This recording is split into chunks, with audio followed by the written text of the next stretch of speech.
Today we're going to be checking out a perfect example of a luxury listing in Plant City, Florida. This 4-bed, 3-bath home combines the peace and quiet of living on acreage with the modern feel and dependability of newer construction.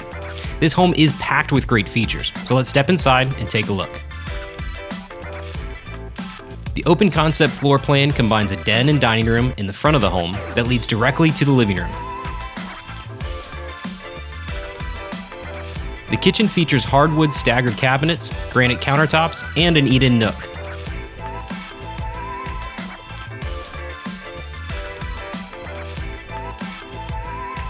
The master bedroom is enormous, but the real star of the show is the ensuite bath. Floor-to-ceiling tile creates a wet room with soaking tub and rainfall shower. The walk-in closet has wall-to-wall built-ins with soft-closed drawers, shoe organizers, and plenty of storage space. Step outside to the patio and you'll find the heated pool with salt cell. The salt system is great because it requires less maintenance nor the use of harsh chemicals, and the electric heater means you can enjoy the pool year-round.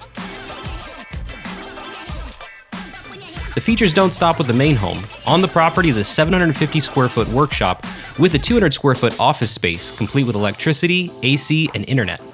This space could be great as a home office, small business, studio, or game room. The property is over an acre and has no HOA. This home really is unique, and 1918 Berry Road should definitely be on your must-see list.